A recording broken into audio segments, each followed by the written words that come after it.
everyone. Welcome back to another edition of the Skating Penguin Network Mailbag here at the Skating Penguin Network.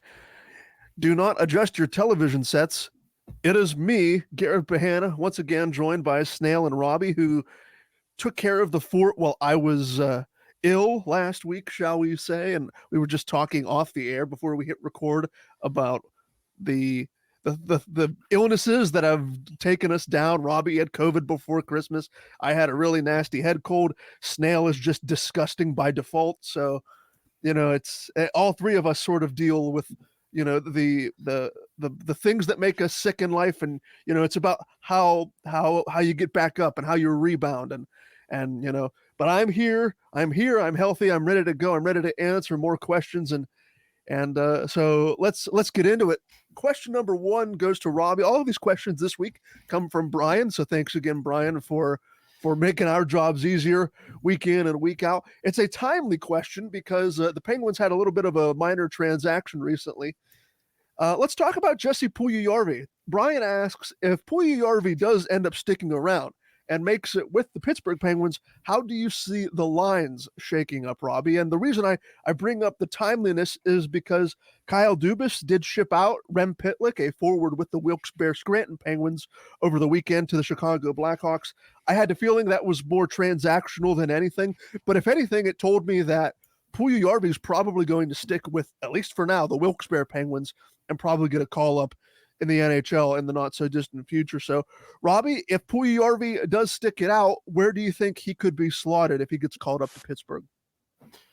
So, I think, obviously, to start, he would be a bottom six winger. There's nowhere really in that top six for him to fit in right now. And I think you have to ease him back into the NHL game. He's getting his feet wet in the AHL coming off hip surgery.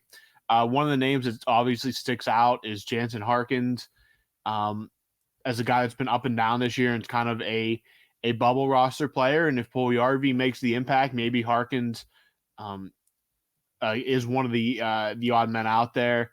Matt Nieto is currently hurt, so that's not really an issue right now. Noel Chari, I think, clearly has a place in this lineup as a fourth line center. Another guy right now, Jeff Carter, even if it's a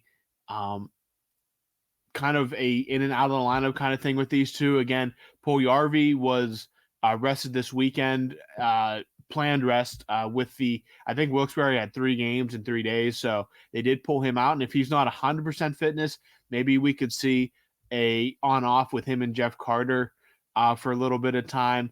Obviously, I think the guys like Drew O'Connor, Valtteri Puustinen are pretty solid in the lineup at this point.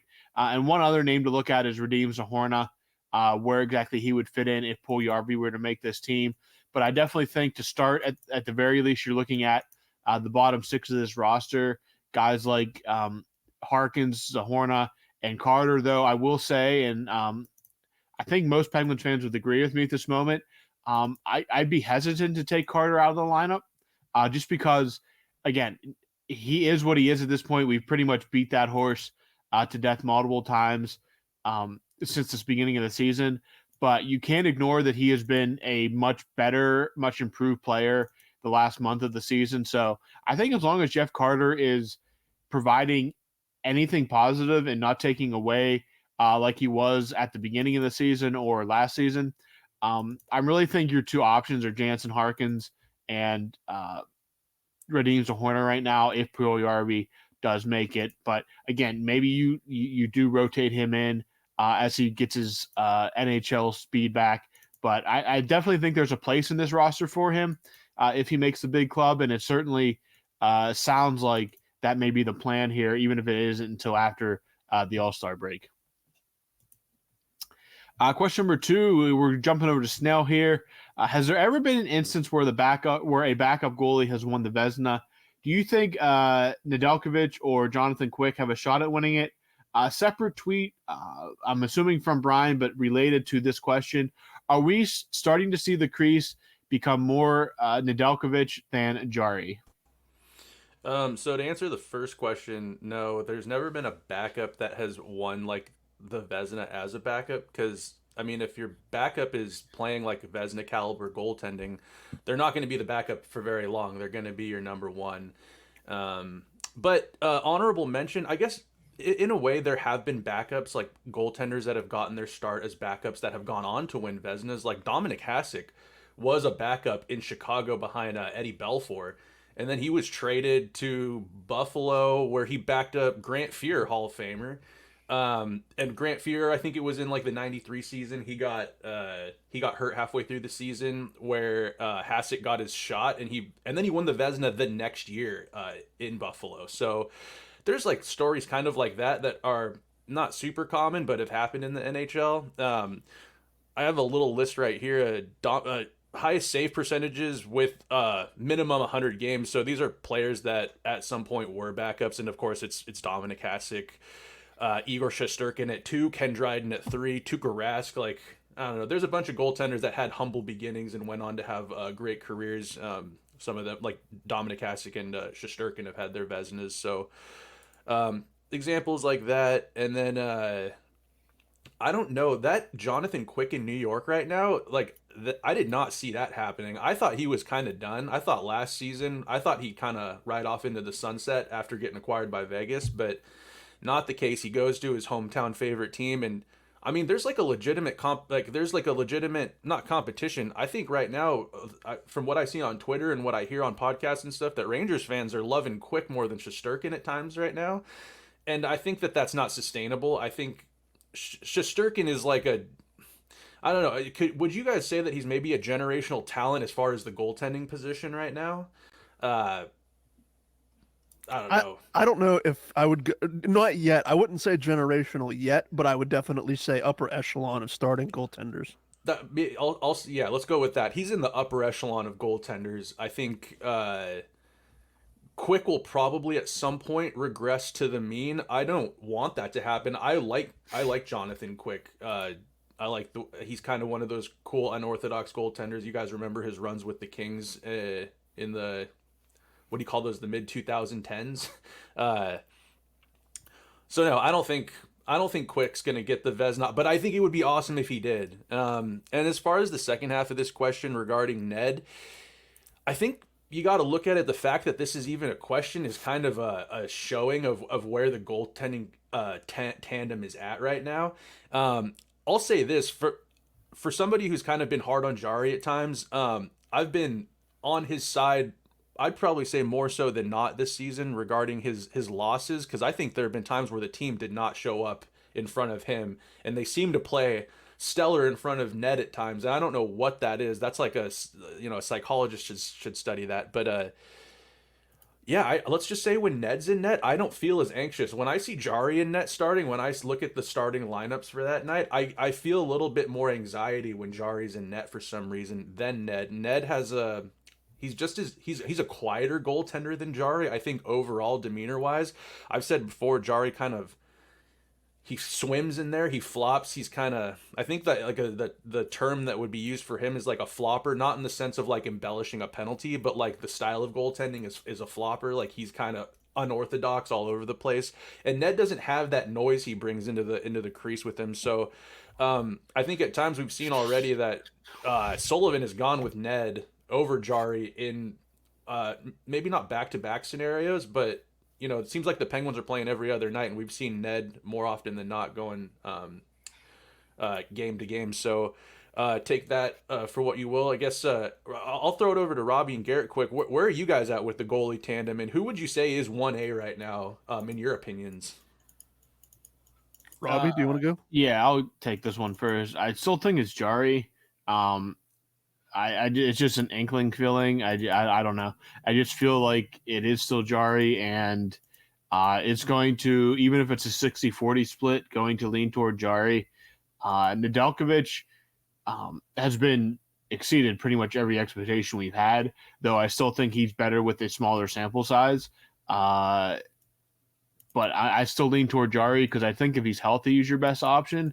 And yeah, Haller on Saturday night, but I think for the most part, there's going to be some regression, though. I still think I'm going to take the guy that's been an all-star before over the guy who hasn't. So even if it's a 60-40 split, I still lean Jari over Nedeljkovic. But, hey, my mind can always be changed.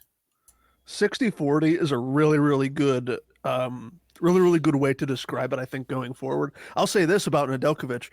Uh, to agree with both Robbie and Snail, I just did not think we would see this much Nedeljkovic at this point through this point of the season. And that's a testament to, like Robbie said, exceeding basically every expectation for a backup goaltender.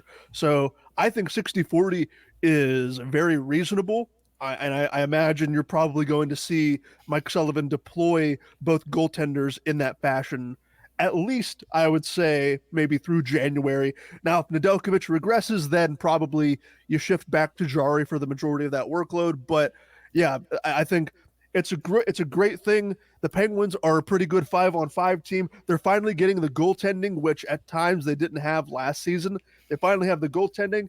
If we could just get some better depth in the bottom six, maybe Puljujarvi is that player that can help provide a little bit of more offense in the bottom six. But yeah, as far as Nedeljkovic and Jari are concerned, I'm loving the tandem right now. Yep. And I think coming into the season, we kind of like we had touched on this that like Jari is streaky. Like he either gets pulled, it seems lately, or he has a shutout. So, anyways, yeah, that's I think it's safe to say that like Ned exceeding expectations we're loving it right now, and it's been a while since the Penguins have had a healthy a healthy competition in net. All right, Garrett. Question number 3 for you here, coming from our pal Brian, and he asks, "What did you think of the goalie interference call from the Buffalo game? Did you catch that, G?" It was so weak. The Penguins were robbed.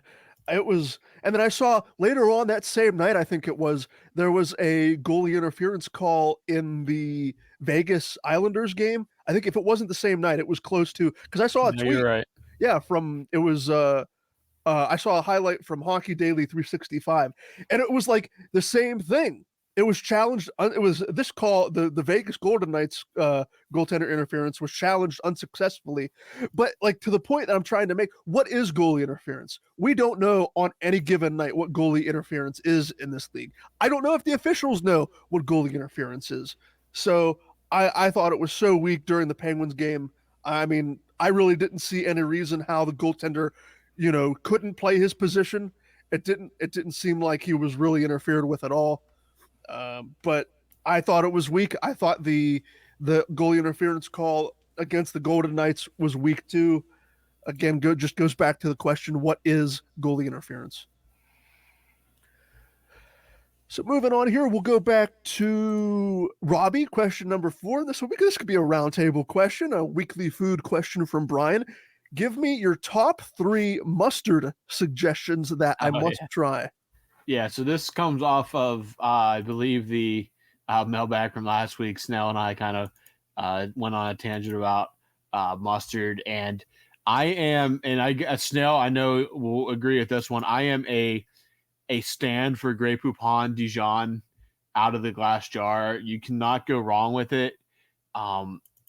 It just, again, a solid, not solid. I think it's an elite level of mustard. It can be on hot dogs. It can be on subs. It can be on pretty much whatever you want it to be on. It can be a dipping mustard.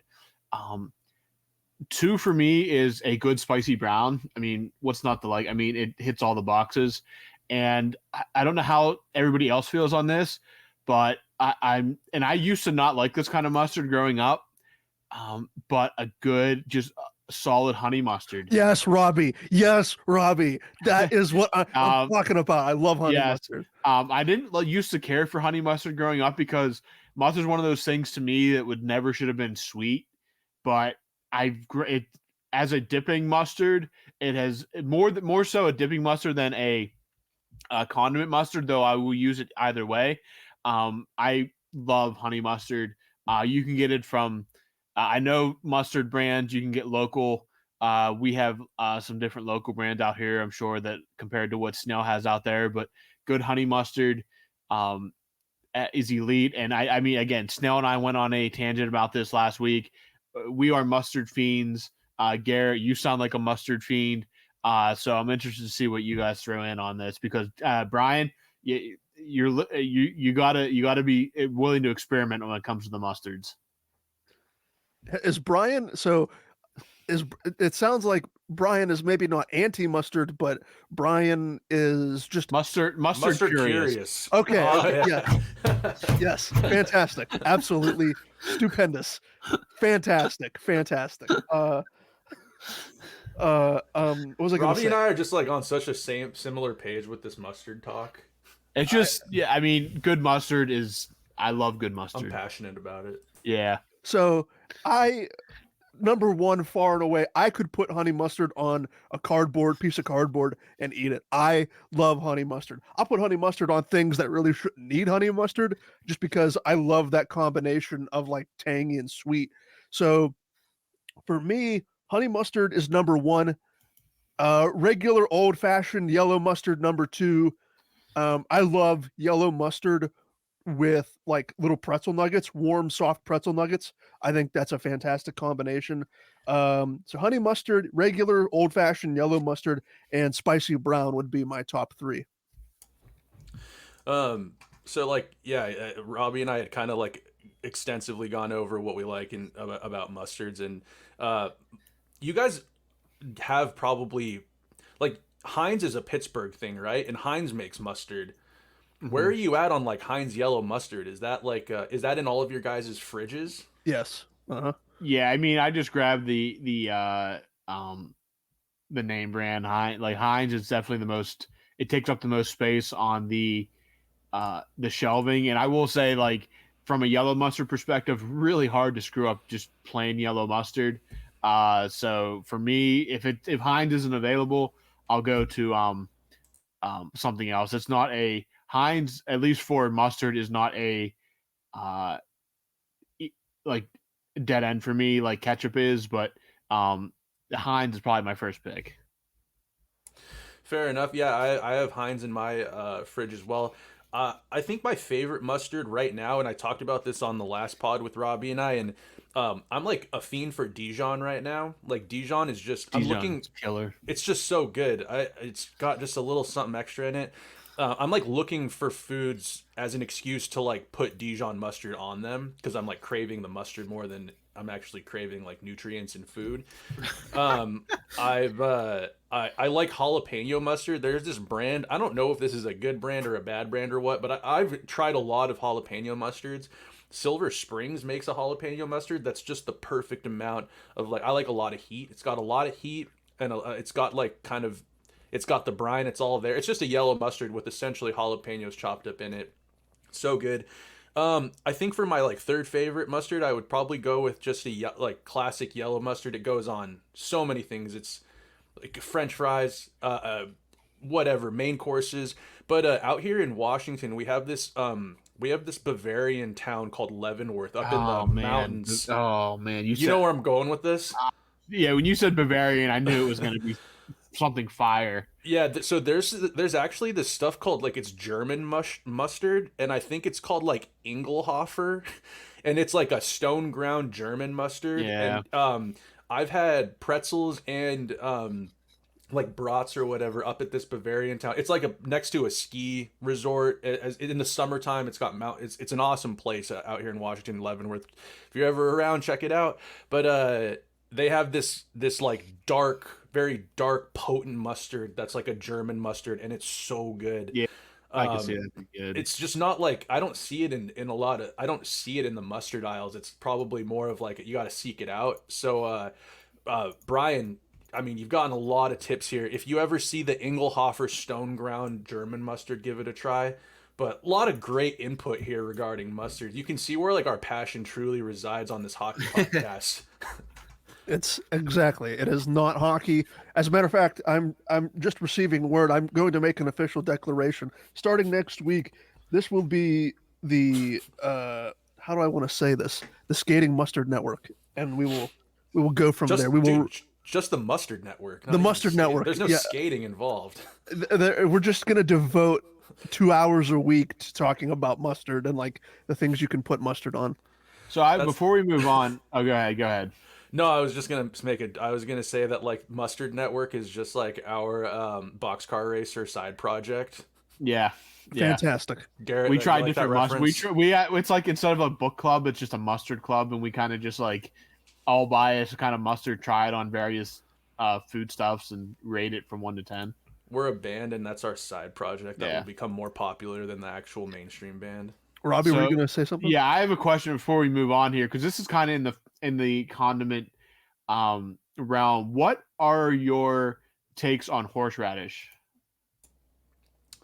It depends if I'm expecting it to be horseradish. Like, if I know it's horseradish, that's one thing, but like an example for that would be like I don't know if you guys ever eat a lot of sushi or whatever, but some wasabi isn't actually wasabi, it's just it's horseradish. And I don't like being surprised by horseradish. If I'm Okay, that's fair. You know what I'm trying to say? Does that make sense? Yeah, that's fair. There's a dish, and it's a dish that I can't remember the name, but there's a dish that incorporates horseradish that I have quite frequently. I can't do straight horseradish like alongside something else. If it's mixed with something and horseradish is an ingredient inside of something else, then I could definitely do it. But like straight alongside another food, I don't think I could. But that's not to say, again, I'm not anti horseradish, but just like I would say certain scenarios work better than others for me. What about you, Rob? Yeah. I'm like, again, to a certain amount. Like there's people that just like shovel horseradish and it completely just that's too much. That's overpowering and it's problematic. My eyes start watering and like it cleans out the sinuses and stuff like that. Mixed in stuff, I do find it very enjoyable. But again, I like real wasabi on sushi and stuff like that. But real wasabi, it can catch you off guard too if you aren't aware of it. But I like horseradish in certain instances, not something I necessarily go out of my way to get. But now in the chat on StreamYard, I put a link to what I believe is the mustard you were talking about. So check it out and confirm that is it. Because I can buy it online and I might do that just to try it. And, Engelhofer, yeah. Do it. Yeah, okay. I'll have to do that, but that wasabi you were talking about, like the real wasabi, that's a special kind of spice. That's something that like you're like I feel like you know it's coming, but your senses are like never truly prepared for that. It's kind of it's different than a jalapeno or like a chili, like a chili spice. It's like it's very like in your nose and like kind of like I mean like I don't know. It's almost like it's what I imagine like being like pepper sprayed might be like. Oh, yeah, I don't want to think about that. All right, moving back to actual hockey talk. Question 5 here, going over to Snail.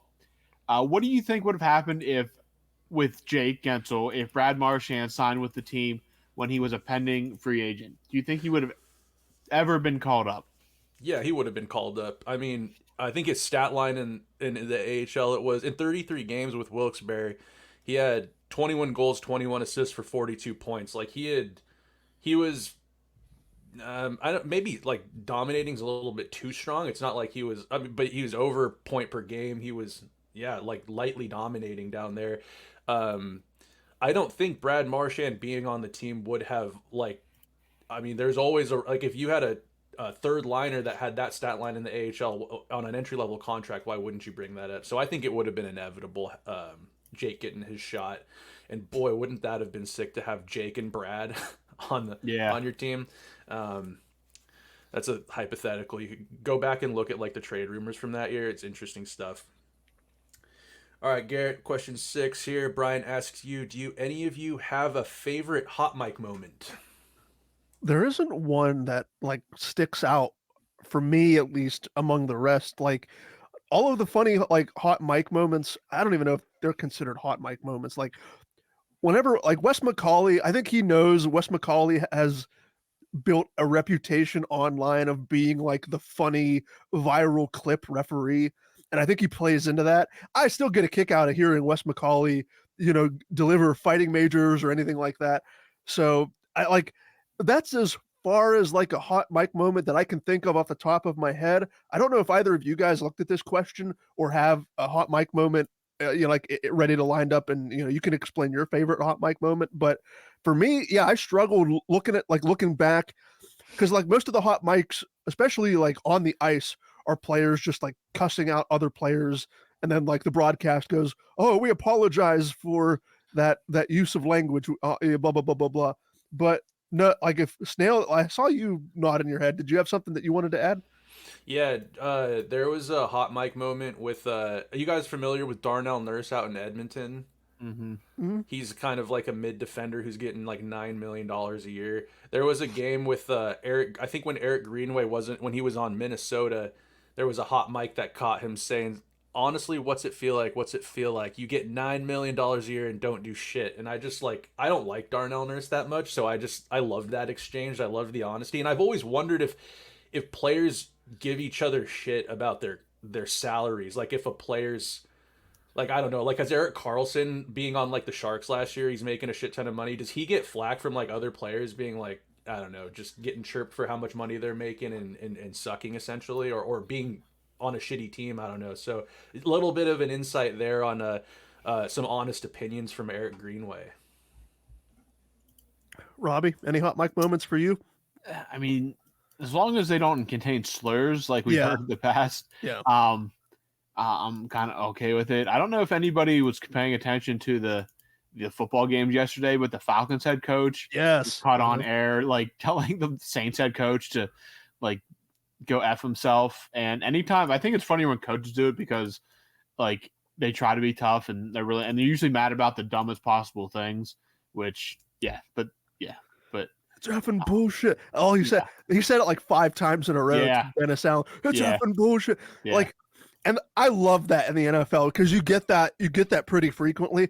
And the thing about the NFL and like the rest of professional sports leagues, not to go off on a tangent here, but like, so the Saints score that touchdown on the Falcons with they were in victory formation basically. Jameis Winston was out there, I think, handing the ball off. They get that touchdown. Like, you're in the NFL, dude. Like, that is the pinnacle of professional football.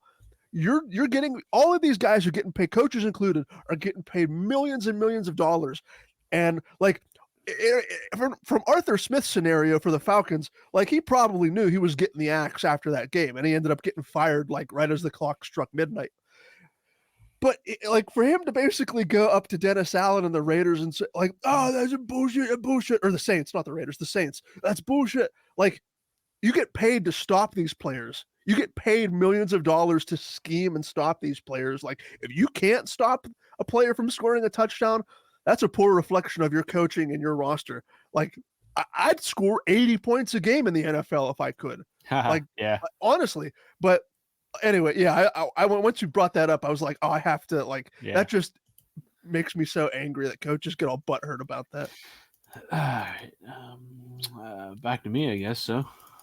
Yeah, we will go back to you. Question 7 comes from Brian. This is Brian telling us to basically get active. If you want to get active, Snail, come out to my mail route for a few weeks. You'll get in shape real quick. That's an open invitation for Garrett and Robbie as well. So, did something happen last week talking about Snail wanting to get in shape? Or, I made a comment essentially saying that after the holidays I have a robin's belly right now, and I'm a swollen blueberry. I'm all swollen and thick from feasting and drinking and snacking and being around family and friends and whatever, and just having no self-control. And I think that tends to happen. Like, let's do a boiler report here on the pod. Like, how's everyone feeling post holidays? Where's the boiler at? How's the pants, the waistline fitting for everybody? Because right now it's snug. Let's just say that. It's always a little bit more snug after the holidays, and definitely now that we kind of have fully exited the holiday season, definitely need to kind of change gears here a little bit. All the snacks are gone. They've been eaten. All the Christmas cookies are gone. Yeah, all the leftovers are gone. I will say though, like my dad used to be a mail carrier, but his routes were all vehicle because of the way that the town that he delivered was set up, and mine, like I live on a main street in our town, so it's all like it'd be way too dangerous for a mail carrier to get out and walk. And the houses are like fairly spaced, unlike I don't know where exactly Brian is, but like some of those suburban houses where they're like the mailboxes are like maybe 3 mailboxes to a pole, they share a pole, stuff like that. But I can imagine like Brian, you should be just in great shape. Out there hiking around with a bag of mail on your shoulders. But if you ever like steal a mail truck, I'd love to take it for a spin just because I think that'd be rad. Just let us know and we'll set something up if you ever snatch one of them. But yeah, Brian better be in good shape for all the walking he does. I'd like to see like a full weekly like Apple Watch tracking data of what Brian covers because I'm sure it's pretty impressive as a primarily walking mailman. That's impressive, honestly. Just bit like, dude, when I'm on my feet for like more than a few hours, my back's killing me, my neck hurts, I have horrible posture. Yeah, the feet hurt, the dogs are barking. Just delivering mail on foot, like, yeah, that's impressive, Brian. Ready. Question 8. Going over to Snail here once again. I don't know how the correlation is there, but it is with the Seattle Mariners all-time great Ken Griffey Jr. was born in Donora, Pennsylvania, which is just south of Pittsburgh. And Snail's from Seattle, and this podcast is Pittsburgh-based. Just think this is a cool coincidence of sorts. I know Griffey is very beloved in the PNW. I grew up watching Griffey and one of my all-time favorite players, and I'm sure that even today he's still beloved up there where Snails resides. So, dude, when I read this question this morning, I was actually surprised because I thought Griffey was from Cincinnati. Well, he may have moved around. He may have been born in Donora and left when he was young because his dad played in Cincinnati. Oh. So yeah, I don't know exactly the whole details on that, but he was definitely born in Western Pennsylvania. That is really sick. And I feel like there's like, I don't know, it's like, you know, when you become aware of something, like when you're looking for like a red car, you like find red cars or whatever. But I feel like I've noticed there's more and more of like some sort of a connection between Seattle, Washington, and maybe not Pittsburgh specifically, but Pennsylvania. Just growing up, there's a lot of stuff out of Pennsylvania that I love. I've mentioned before, like a couple of my favorite bands are from, one's from, or they're both, I think, from Wilkes-Barre, Pennsylvania. One of my favorite, I think my favorite skateboarder that I, to this day, follow, and I'm always looking for new content from him. He's from State College, Pennsylvania. I think you guys are got to be familiar with State College, right? Oh yeah, it's not that far from. Well, I'm closer than Garrett, but yeah.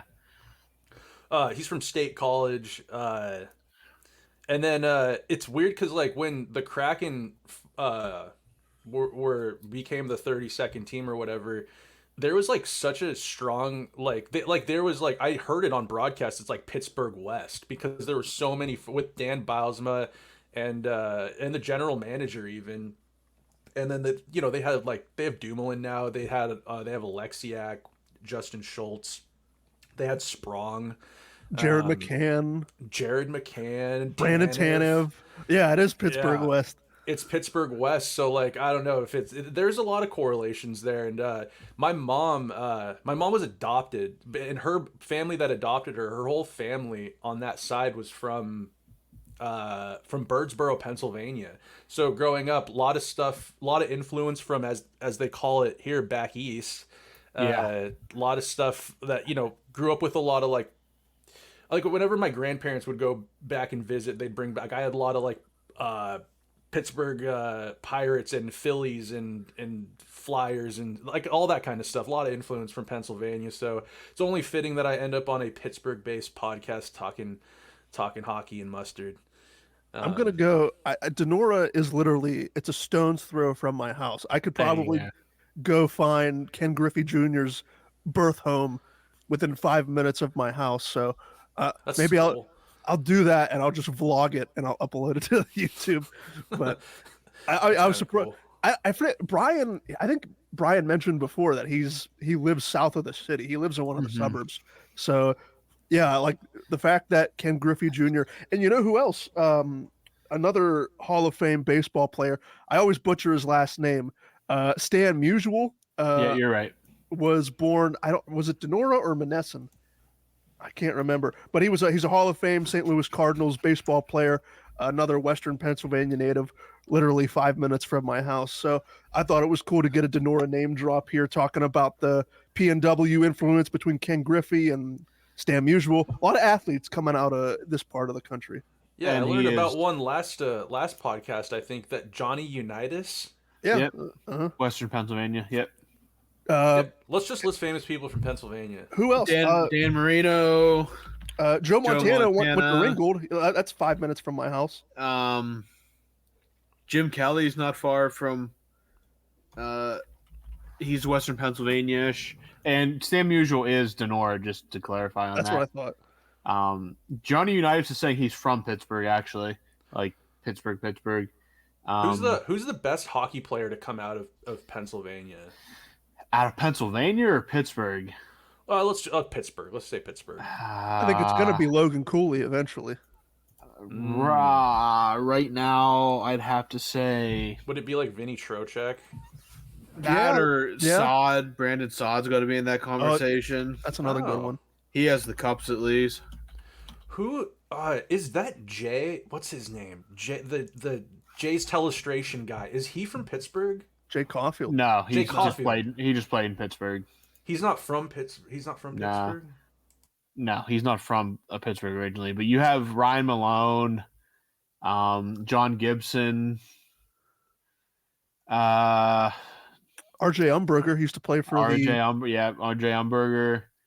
I'd say that. I mean, in that conversation for best ever, like you born in Pittsburgh and come out of Pittsburgh, you'd have to say a list of Gibson, Sod, Trocheck, Malone, Umberger are probably like your leading five that have actually were born in Pittsburgh and went to the NHL is probably your leaders. But it'll be interesting to see in the next decade plus with this batch of Crosby raised athletes who becomes if anybody can ever take those names. We will see. All right, I think is this Garrett's question now? Yeah, question 9. Number 9. Question Yeah. 9. So, who's Penguins Jesus? He's a Twitter account. Okay, Penguins Jesus recently made the statement that Sidney Crosby is the greatest 200-foot player of all time. Garrett, do you back our Lord and Savior saying this? Snail, I'm surprised you've never seen Penguins Jesus before on Twitter. He's like All over the place. Yeah, he is. Is he a good follow or is he a chaotic follow? He's whatever. If you like the Penguins, you'll probably enjoy some of his content. Just sometimes it can get a little overbearing, at least in my opinion. Yeah, I agree. I think for the most part, he's a pretty entertaining follow for Penguin circles. I am not a religious person, but for our Lord and Savior saying that Crosby, I mean, you probably hear it on a TV broadcast once a night. Crosby is the best 200 player in the game, one of the best 200-foot players of all time. So, I mean, yeah, especially later in his career, he's really rounded out the defensive aspects of his game. Not to say that he wasn't defensively irresponsible when he came into the league. He was definitely more known for the offense and the points that he was putting up as a really like stylistic playmaker and a point producer. But yeah, as he's gotten older and matured, he's really taken the responsibility of his defensive game really to the next level. And that leads to everyone calling him the greatest 200-foot player of all time. I can't dispute it, and I don't think I ever will dispute it. Everyone looks at Crosby as I don't want to say everybody, but a lot of the national media look at Crosby as like this Hall of Fame top 5 point producing playmaker. But if you watch him on a nightly basis like we do, and you take his entire career's worth of work, you really see a really responsible, again, it sounds like a broken record, but you really see a responsible 200-foot player in all 3 zones. So I'm not going to dispute that notion that he will be the greatest 200-foot player of all time.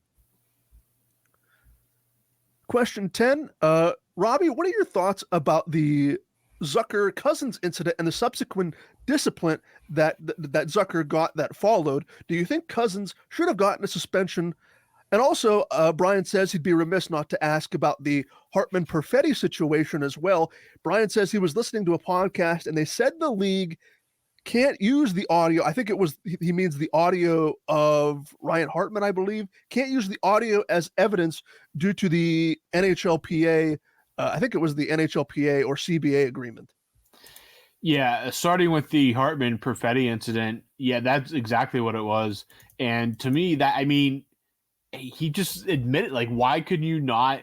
I mean, what if somebody utters like a slur on the ice and there's audio of it, but you said you can't use that in some kind of supplemental discipline? That's a joke to me. And like Ryan Hartman admitted on, I guess we call it a hot mic, that he retaliated using a high stick because of an incident to another player. To me, that is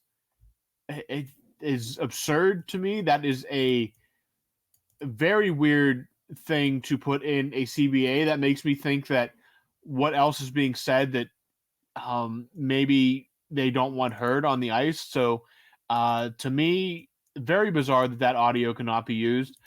Jumping over to the Zucker Cousins situation, Zucker, I definitely think deserved the suspension that he got, but at some point, Nick Cousins is gonna do something that is going to severely maim an opponent, and maybe it's in a not blatantly illegal way, and there's going to be a major blowback because Cousins toes the line about as on his tiptoes as possible for an NHL player without being disciplined for it. And I think that maybe the Spit and Chicklets guys, I can't remember who exactly it was like at some point the NHL needs to do something about Nick Cousins. There was some debate online whether or not anything could be done. Did he technically break any rules?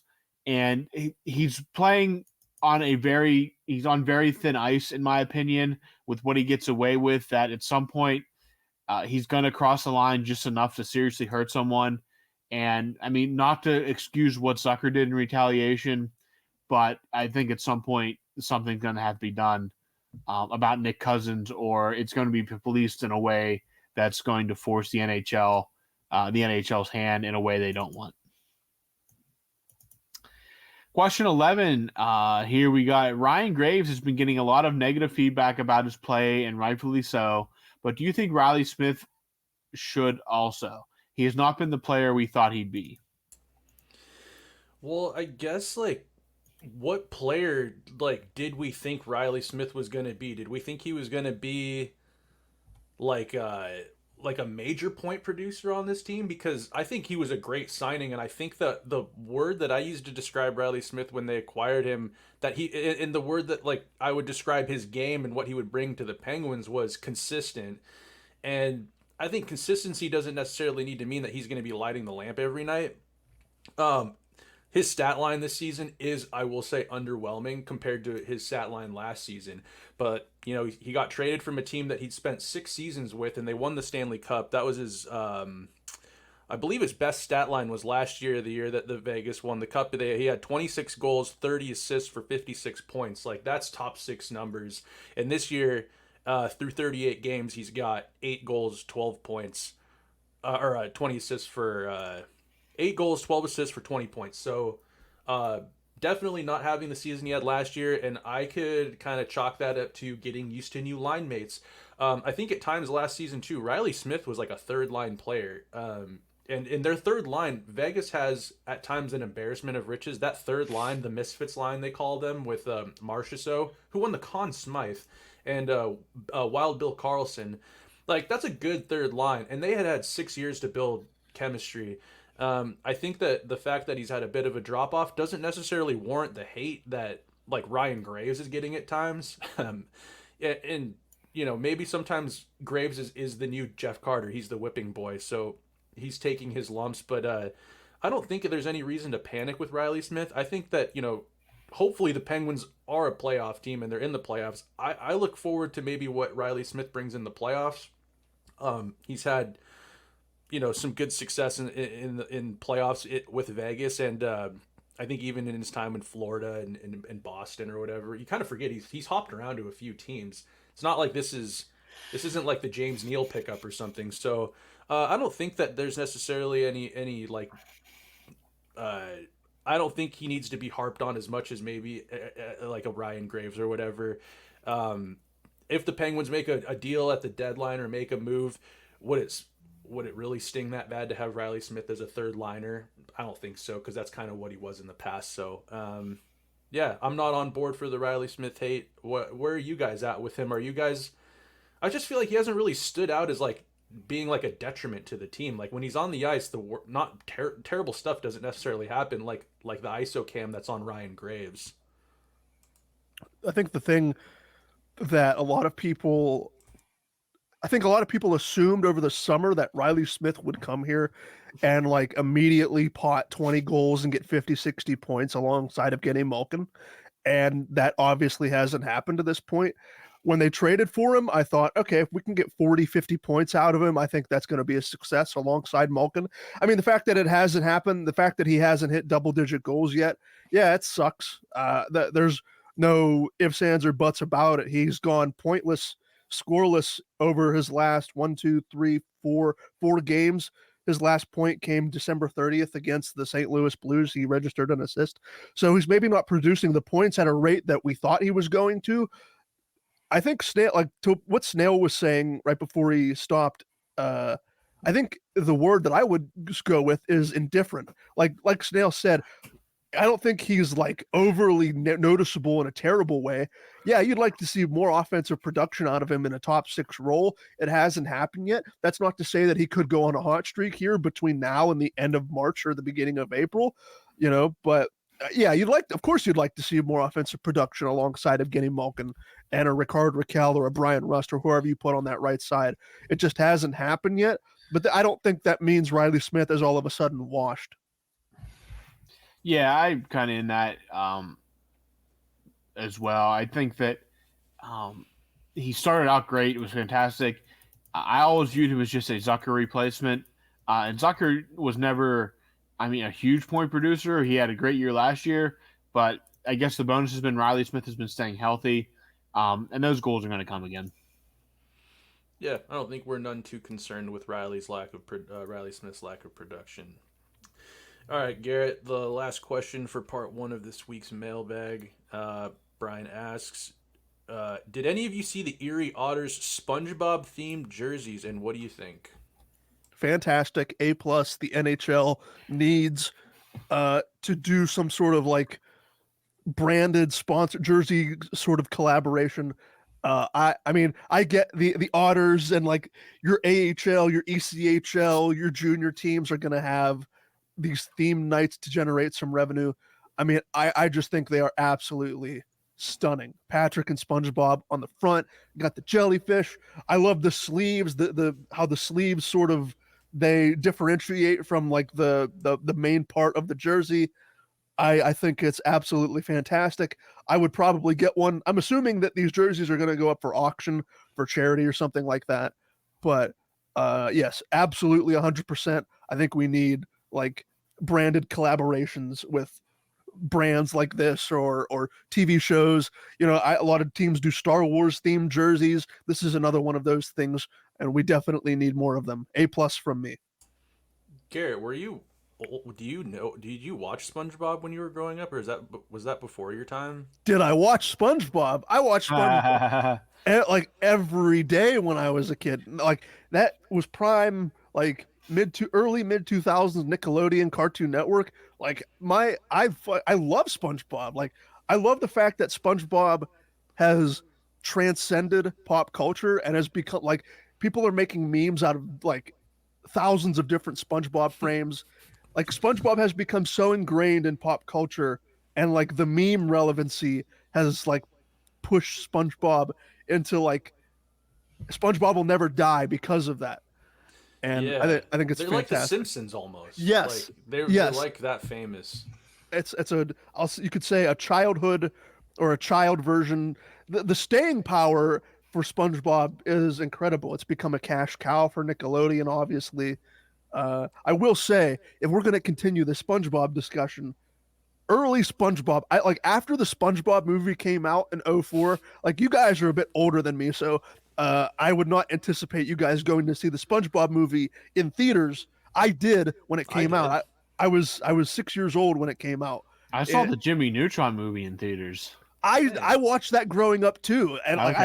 I had it on VHS. My sister is 6 years older than me, so we had like a chest of VHS tapes, and we'd pull them out. And so me and my sister, my older sister, and my twin sister, we'd sit down and we'd watch like early. I'm talking like late '90s, early 2000s. Nick, SpongeBob, Jimmy Neutron, all of that stuff. I grew up on all of it. Dude, old SpongeBob is. I think that's where you were going with it.